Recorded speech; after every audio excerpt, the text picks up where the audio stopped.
ಬೇಸಿಗೆ ಬಂದರೆ ಸಾಕು ರೈತರು ತಲೆ ಮೇಲೆ ಕೈ ಹೊತ್ತು ಕೂರ್ತಾರೆ. ಹೇಗಪ್ಪ ಈ ಬರದಲ್ಲಿ ಬೆಳೆ ಬೆಳೆಯೋದು ಅಂತ ಯೋಚನೆ ಮಾಡ್ತಾರೆ. ಆದರೆ ಇಲ್ಲೊಬ್ಬ ರೈತ ಇದ್ದ ಅಲ್ಪ ನೀರಲ್ಲೇ ದಾಳಿಂಬೆ ಬೆಳೆದು ಬಂಪರ್ ಲಾಭ ಗಳಿಸಿದ್ದಾನೆ. ಇವರ ಸಾಧನೆಗೆ ಬರ ಕೂಡ ಬಲು ದೂರ ಓಡ್ ಹೋಗಿದೆ.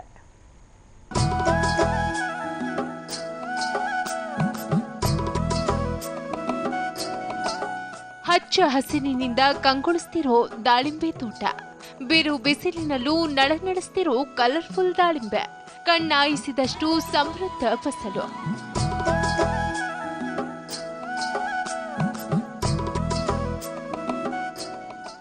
ಎಸ್, ಭೀಕರ ಬರದ ನಡುವೆಯೂ ಬಾಗಲಕೋಟೆ ತಾಲೂಕಿನ ಕಲಾದಗಿ ಗ್ರಾಮದಲ್ಲಿ ಅಮೀನ್ ಸಾಬ್ ನದಾಫ್ ಅನ್ನೋ ರೈತ ದಾಳಿಂಬೆ ಬೆಳೆದು ಕೈತುಂಬಾ ಕಾಸು ಮಾಡಿಕೊಂಡಿದ್ದಾರೆ. ಜಿಲ್ಲೆಯಲ್ಲೆಲ್ಲ ಬರ ಆವರಿಸಿದೆ. ಜನ ಜಾನುವಾರುಗಳಿಗೆ ಕುಡಿಯೋಕ್ಕೂ ನೀರಿಲ್ಲ. ಅಲ್ಲದೆ ಬೋರ್ವೆಲ್ಗಳು ಖಾಲಿ. ಬೆಳಗ್ಗೆ ನೀರಿಲ್ಲದೆ ಅಮೀನ್ ಚಿಂತೆಗೀಡಾಗಿದ್ರು. ಅಂಥದ್ರಲ್ಲಿ ಕಡಿಮೆ ನೀರು ಬಳಸಿ ಬೆಳೆಯಬಹುದಾದ ದಾಳಿಂಬೆ ಬೆಳೆಯೋ ಐಡಿಯಾ ಅವರಲ್ಲಿ ಬಂದಿತ್ತು. ಅವರಿಗಿಂತ 5 ಎಕರೆ ಜಮೀನಿನಲ್ಲಿ ದಾಳಿಂಬೆ ಬೆಳೆದು ಬರೋಬ್ಬರಿ 25 ಲಕ್ಷ ರೂಪಾಯಿ ಲಾಭ ಪಡೆದಿದ್ದಾರೆ.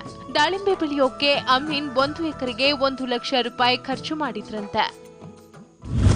ದಾಳಂಬ್ರಿ ಮಾಡಿದ್ರಂತೂ ಒಳ್ಳೇದು, ಭಾಳ ಒಳ್ಳೇದು ಸರ್. ದಾಳಂಬ್ರಿ ಎಷ್ಟು ಇದ್ರೊಳಗೆ ಮಾಹಿತಿ ಇದ್ದಾವೆ, ಎಷ್ಟು ಅದನ್ನ ಕಷ್ಟಪಡ್ತಾನೆ ಅಷ್ಟು ಚಲೋನ ಆಗುತ್ತೆ ಸರ್. ಇದು ನೀರು ಕಡಿಮೆ ಇದ್ದರೂ ಸ್ವಲ್ಪ ನೀರು ಹನಿ ಡ್ರಿಪ್ಪಿನ ಮೇಲೆ ಇದ್ರ ಭಾಳ ಉತ್ಪತ್ತಿ ಹೆಚ್ಚಿಗೆ ಇದು ಆಗುತ್ತೆ ಸರ್. ಇದು ಉತ್ಪನ್ನ ಎಕರೆಗೆ 1 ಲಕ್ಷ ರೂಪಾಯಿ ಖರ್ಚು ಮಾಡಿದ್ರೆ 4 ಲಕ್ಷ ರೂಪಾಯಿ ಉಳಿತದೆ ಸರ್. ಈ ಭಾಗದ ರೈತರು ದಾಳಿಂಬೆಯನ್ನ ಬರಗಾಲದಲ್ಲಿ ಕೈ ಹಿಡಿಯೋ ಬೆಳೆ ಅಂತಾನೆ ನಂಬಿದ್ದಾರೆ. ಇಲ್ಲಿನ ರೈತರು ದಾಳಿಂಬೆಯನ್ನ ಬೆಳೆದು ಕೃಷಿಯಲ್ಲಿ ಪ್ರಗತಿ ಕಾಣ್ತಿದ್ದಾರೆ. ಇನ್ನು ಕೆಲ ರೈತರು ಎಕರೆಗೆ 10 ಲಕ್ಷ ರೂಪಾಯಿ ಲಾಭ ಕೂಡ ಪಡೆದು ದಾಖಲೆ ಮಾಡಿದ್ದಾರೆ.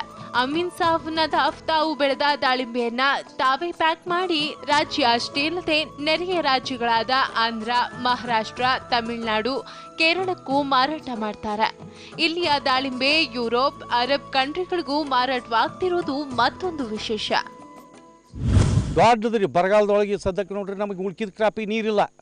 ನಾವು ಇದ್ದು 1.5 ಇಂಚ 2 ಇಂಚ 1.5 ಇಂಚ 1 ಇಂಚ್ ನೀರಿನೊಳಗನ ಅಷ್ಟೇ ನೀರಿನೊಳಗನ 1 ಎಕರೆ 2 ಎಕರೆ 1 ಎಕರೆ 2 ಎಕರೆ ನಾವು ಇವತ್ತು ಇದನ್ನು ಕ್ರಾಪ್ ಬೆಳೆಯುವಂಥ ಶಕ್ತಿ ಆಗೈತೆ ನಮಗೆ.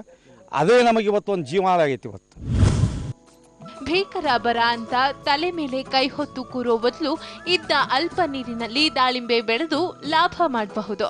ಅಮೀನ್ ಸಾಬ್ ಈ ವಿಷಯದಲ್ಲಿ ಮಾದರಿ ರೈತರಾಗಿದ್ದಾರೆ ಅಲ್ವಾ? ರವಿ, TV9 ಬಾಗಲಕೋಟೆ.